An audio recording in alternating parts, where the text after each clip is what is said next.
ازيكم يا بنات؟ عاملين ايه؟ يا رب تكونوا بخير، وحشتوني قوي. غايبة عنكم بقالي كام يوم.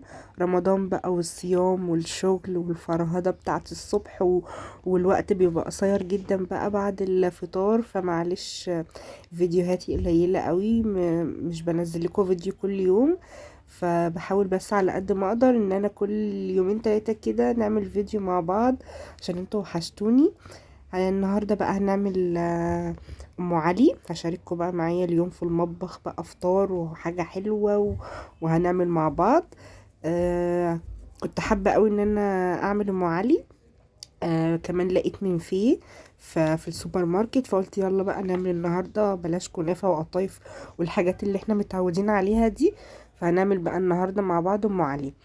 جبت كده نص كيلو لبن وحطيته على النار، وحطيت سكر، وحطيت فانيليا، وقلبته وسبته يغلي. بس انا هنا بقى ايه، حطيت سكر قليل قوي، يعني غلطت غلطة كده وطلعت عدمة وعايزة اقول لكم ان بهدلت الدنيا. مهم جبت المنفيه اهو كده، كسرته بالشكل ده، حطيته في الطواجن، وحطيت مكسرات بقى، حطيت زبيب وجوز الهند وزداني. ولو عندك تمر حطي فيه تمر. انا بقطع البلح اللي هو التمر الطري ده حتت كده، بحطه في ام علي في النص كده، بعد ما احط بقى الكريمه واللبن بيبقى طعمه تحفه. جربوها هتعجبكم قوي.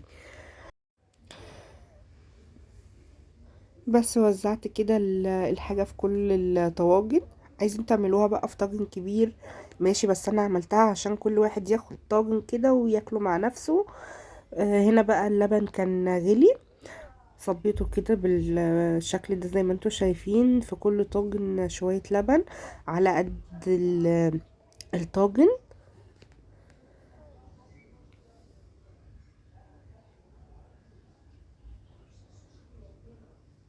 عايزة اقول لكم بس زودوا السكر شوية، لان انا المعلقة اللي انا حطيتها دي ما عملتش معايا حاجة. طلع عادم قوي. حطيت بقى عليهم كمان، حطيت بقى كريمة لباني. بس عايزة اقول لكم ان الكريمة اللباني لوحديها ما عملتش وش، واتضايقت قوي. هتشوفوهم حتى بعد ما يطلعوا من الفرن مفيش وش من فوق، لان ما حطيتش كريم شانتيه من فوق ولا حطيت قشطه.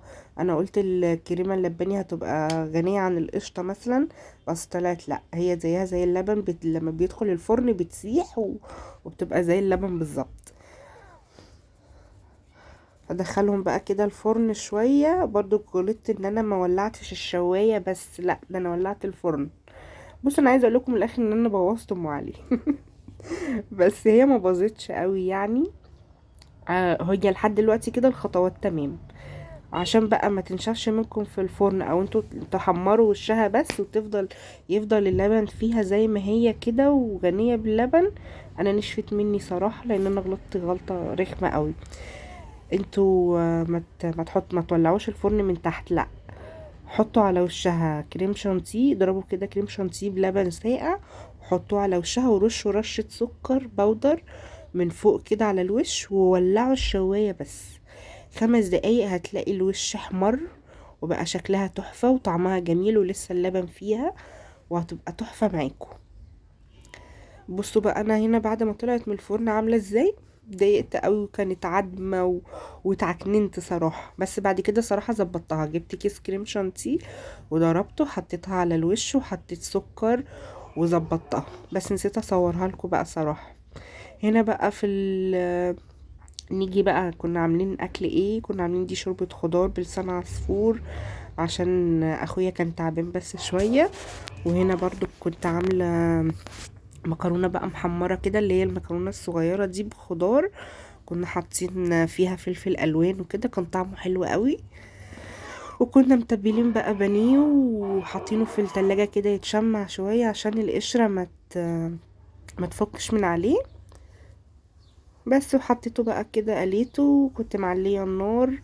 طبعا البانيه عشان ما يتحرقش معاكي، هو يا دوبك بس تحطي البانيه في الاول وهو في الزيت سخن، وبعد كده بقى توطي الزيت، هيستوي معاكي وهيطلع لونه ذهبي وشكله حلو كده، وهيطلع من جوه طري ومستوي. بس عملت بقى شوية سلطة كمان. السلطة البلدي انا بحبها جدا، اللي هي طماطم وخيار وبقدونس وكنت ماما كانت حاطه فيها بنجر وجزر وعصرت بقى ليمون وحطت توابل كده وشويه ميه وشويه خل. كان طعمها تحفه. ده بقى كنا عصرين جوافه كده عشان نفطر بيها، جوافه باللبن. في واحده هناك كده من غير لبن، اخويا برضو ما بيحبش اللبن. وبس كده بقى جهزت الاكل على السفره، الجوافه والبانيه والسلطه والمكرونه. صراحة بص انا مش بحب المكرونة اللي هي مش صغننة قوي، تحسها معوجة شوية كده. لا مش بحبها، انا بحب اللي هي الصغيرة خالص دي. بس كان طعمها حلو يعني بالفلفل الالوان، جربوها كانت تحفة. ده طبق ورق عنب كان فايض من اول يوم رمضان. وبس كده يا بنات، ده كان فطارنا النهاردة. يا رب يكون الفيديو عجبك. حبيت ان انا اشارككم اليوم كده، واستناكم بقى في فيديو جديد ويوم جديد. باي باي.